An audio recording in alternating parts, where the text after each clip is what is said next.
চতুর্থ পরিচ্ছেদ।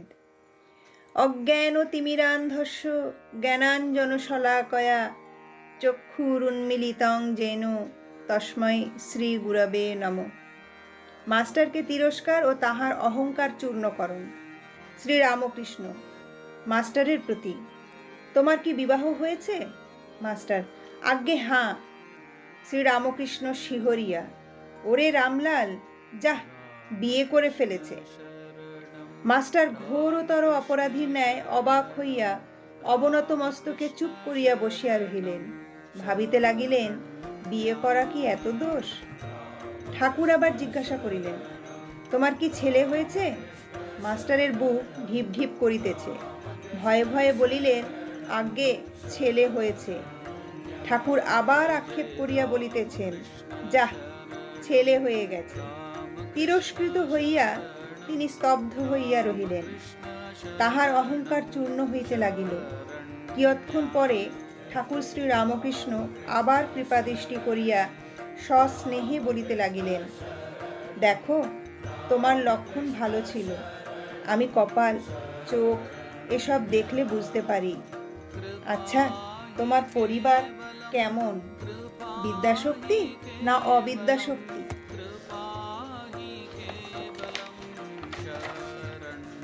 মাস্টার, আজ্ঞা ভালো, কিন্তু অজ্ঞান। শ্রীরামকৃষ্ণ বিরক্ত হইয়া, আর তুমি জ্ঞানী? তিনি জ্ঞান কাহাকে বলে, অজ্ঞান কাহাকে বলে এখনো জানেন না। এখনো পর্যন্ত জানিতেন যে লেখাপড়া শিখিলে ও বই পড়িতে পারিলে জ্ঞান হয়। এই ভ্রম পরে দূর হইয়াছিল। তখন শুনিলেন যে ঈশ্বরকে জানার নাম জ্ঞান, ঈশ্বরকে না জানার নামই অজ্ঞান। ঠাকুর বলিলেন, তুমি কি জ্ঞানী? মাস্টারের অহংকারে আবার বিশেষ আঘাত লাগিল। শ্রীরামকৃষ্ণ, আচ্ছা, তোমার সাকারে বিশ্বাস না নিরাকারে? মাস্টার অবাক হইয়া স্বগত। সাকারে বিশ্বাস থাকলে কি নিরাকারে বিশ্বাস হয়? ঈশ্বর নিরাকার এ বিশ্বাস থাকিলে ঈশ্বর সাকার এ বিশ্বাস কি হইতে পারে? বিরুদ্ধ অবস্থা দুটাই কি সত্য হইতে পারে? সাদা জিনিস, দুধ, কি আবার কালো হতে পারে? মাস্টার, আজ্ঞা, নিরাকার আমার এইটি ভালো লাগে। শ্রীরামকৃষ্ণ, তা বেশ, একটাতে বিশ্বাস থাকলেই হলো।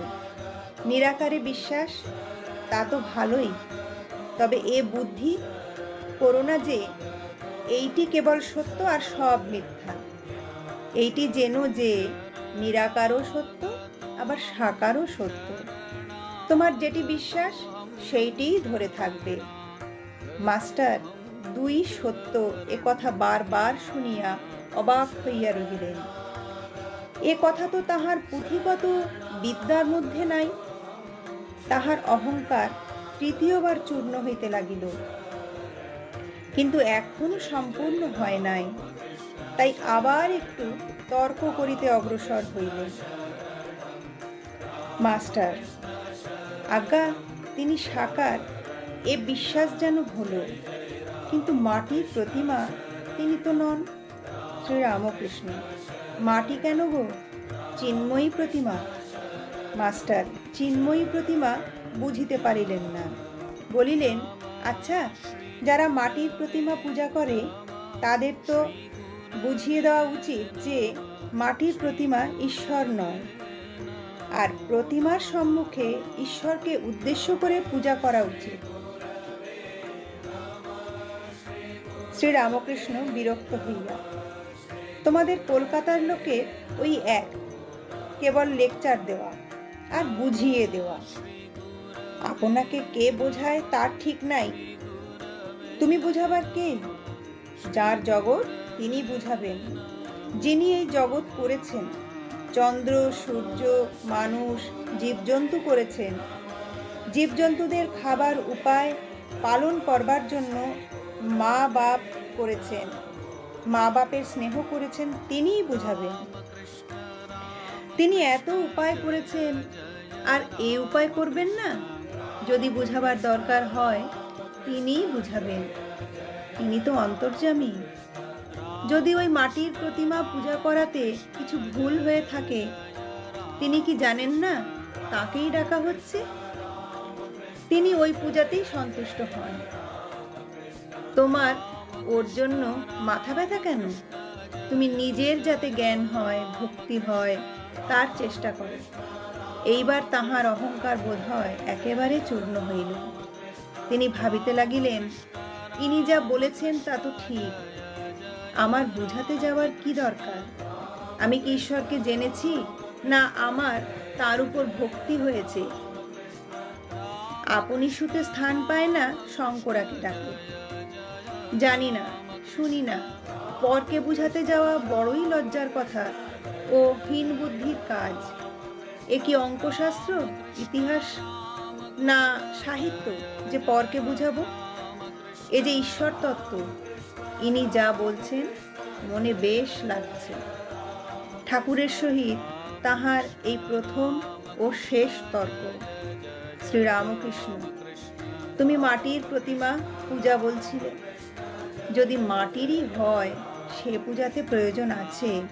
নানা রকম পূজা ঈশ্বরই আয়োজন করেছেন। যার জগৎ তিনিই এসব করেছেন, অধিকারী ভেদে।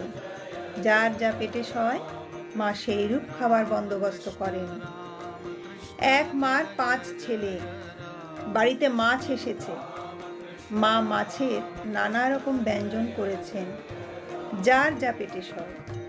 কারো জন্য মাছের পোলোয়া, কারো জন্য মাছের অম্বল, মাছের চচ্চড়ি, মাছ ভাজা, এই সব করেছেন। যেটি যার ভালো লাগে, যেটি যার পেটে সয়। বুঝলে? মাস্টার, আজ্ঞে হাঁ।